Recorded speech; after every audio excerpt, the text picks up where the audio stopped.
గారికి మీరు భారీ మెజారిటీ తోటి గెలిపించవలసిందిగా కోరుకుంటున్నా. అలాగే పుట్టా మహేష్ గారిని మనకి సైకిల్ గుర్తు మీద తెలుగుదేశం పార్టీ సైకిల్ గుర్తు మీద పోటీ చేస్తున్నారు అని భారీ మెజారిటీతో గెలిపించండి. ఆఖరి మాటగా ముఖ్యంగా ఇక్కడ ఉన్న ఆస్తిపాస్తులు చిన్నపాటి భూపట్టాలు ఇచ్చారు. పట్టాలు ఇచ్చి స్థలాలు చూపించలా. పోనీ పట్టాలు అక్కడ మనకి భూములు ఇల్లు కట్టుకోని చెప్పి వాటి గ్యారంటీలు ఇవ్వాల. ఈ రోజున జగన్ చేస్తుంది ల్యాండ్ టైటిలింగ్ యాక్ట్ అని పట్టుకొచ్చాడు. అది ల్యాండ్ టైటిలింగ్ యాక్ట్ కాదు, అది జగన్ ల్యాండ్ గ్రాబింగ్ యాక్ట్. అది ఇక్కడ భూమి ఉంది, ఇల్లున్నాయి, ఆ కనిపించే చిన్న గుడిసె ఉంది, ఆ మూలంలో చిన్న పెంకుటిల్లు ఉంది, 1 ఎకరం పొలం ఉంది, 1/2 ఎకరం ఆక్వా చెరువు ఉంది, 4 ఎకరాల కూర్చోబెట్టే సాగు భూమి ఉంది. ముందు ఏం చేశాడు? పాస్ పుస్తకాల మీద బొమ్మ వేశాడు. తర్వాత ఏం చేశాడు? సరిహద్దుల రాయి మీద తన ముఖం పెట్టుకుని సరిహద్దుల రాయి మీద తన ముఖం పెట్టుకున్నాడు. ఇప్పుడు ఏం చేస్తున్నాడు? రేపు పొద్దున ఆస్తి పత్రాలు ఇవ్వడంట, మన ముఖాన్ని ఒక జిరాక్స్ కాపీ కొడతాడంట. మీరు ఇక్కడ ఉన్నారమ్మా, మీరు ఇంతమంది ఉన్నారు, మీ చెల్లెలికి పెళ్లి చేయాలి, మీ అక్కలకి ఆడబిడ్డ, మీ ఆడబిడ్డల్ని బయటికి పంపించాలి, కట్నాలు ఇవ్వాలి అంటే మీరు పెళ్లి చేసుకునే వాళ్ళు, ఆడబిడ్డను పెళ్లి చేసి అత్తగారింటికి పంపించేవాళ్ళు మీకు ఒరిజినల్ స్టాంప్ పేపర్ ఇస్తే తీసుకుంటారా, లేదంటే జిరాక్స్ పేపర్ ఇస్తే పెళ్లిళ్ళు జరుగుతాయా? ఏది ఒప్పుకుంటారు? మీకైనా కష్టం వచ్చింది, వెళ్ళి ఒక ఫైనాన్స్ వడ్డీ వ్యాపారి దగ్గరికి వెళ్ళి నా ఆస్తి పత్రాలు ఇవి అని జిరాక్స్ ఇస్తే తీసుకుంటాడా? బ్యాంకుల్లోకి వెళ్ళి నా జిరాక్స్ పెడతాను నాకు ఇవ్వు అంటే తీసుకుంటాడా? ఒక ఆధార్ కార్డు రావడానికే దేశంలో దశాబ్దం పాటు వాదోపవాదాలు జరిగినాయి. దశాబ్దం పాటు. అలాంటిది land titling act, land grabbing act. ఇది మీ భూముల్ని దోచేసే చట్టం. ఇది నీ సొంతదారుల హక్కుని తీసేసే చట్టం. ఇది దాని గురించి ఒక్క మాట మాట్లాడాల.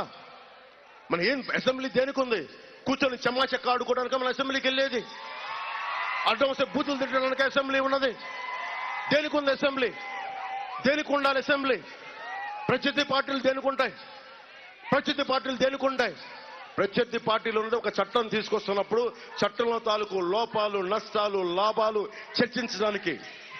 30కి తక్కువగా ఉన్న టీడీపీని నువ్వు మాట్లాడితే వాళ్ళ ఇంట్లో ఆడవాళ్ళని తిట్టి అసెంబ్లీ నుంచి బయటికి పంపించేశావు.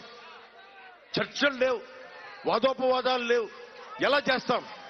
ప్రధానమంత్రి గారు కూడా ఫార్మర్స్ యాక్ట్ పట్టుకొస్తే, రైతు చట్టం పట్టుకొస్తే మంచి చట్టం అది.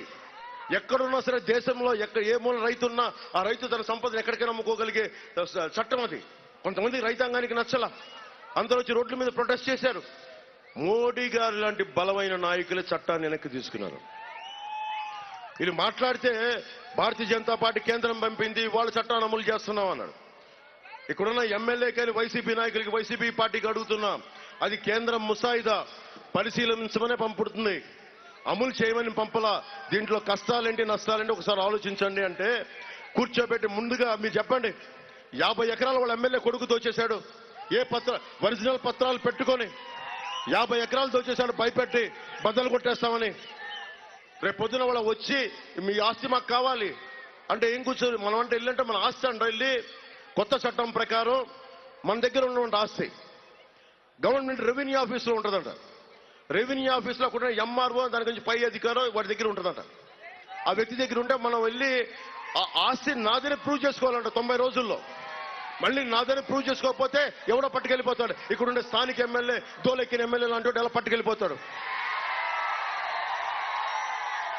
కోర్టులకు వెళ్ళడానికి లేదు, పోలీస్ స్టేషన్కి వెళ్తే కోర్టు రిజిస్టర్ చేసుకోవాలంట. పోలీస్ స్టేషన్కి వెళ్ళడానికి లేదు, కోర్టులకు వెళ్ళడానికి లేదు, కోర్టుకు వెళ్తే హైకోర్టుకి వెళ్ళాలంట.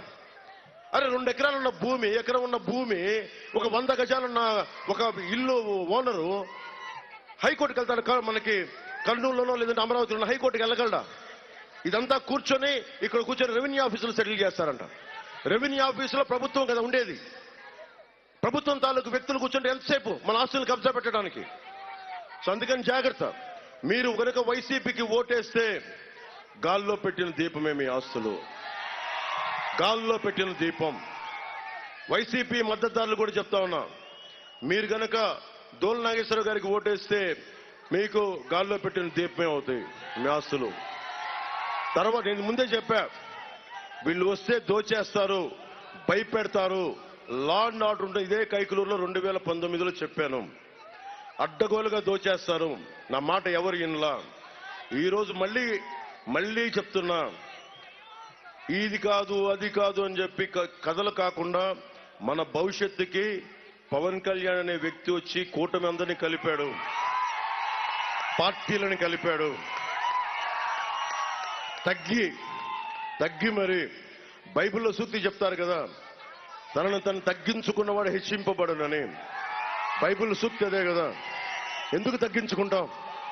నాకేమైనా ఆస్తి కావాలా, పేరు కావాలా?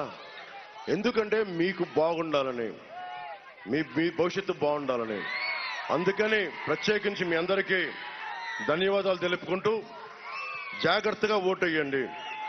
భవన నిర్మాణ కార్మికులు కూడా చెప్తా ఉన్నాను, నేను అది ఆల్రెడీ ఉంది. అది ఆ కార్పొరేషన్ ఖచ్చితంగా దాన్ని దృష్టిలో పెట్టుకున్నాం. ఒకసారి మేనిఫెస్టో కూడా చదవండి మీరందరూ, అన్నీ ఉన్నాయి. మేనిఫెస్టోలో ఏమీ లేకుండానే భవన నిర్మాణ కార్మికులు నాకు ఓటేయకుండానే నేను మీకోసం వచ్చిన వాడిని. ఈరోజు మీరు ఓటేస్తే రక్తం ధారబోయినా, మీకోసం రక్తం ధారబోయినా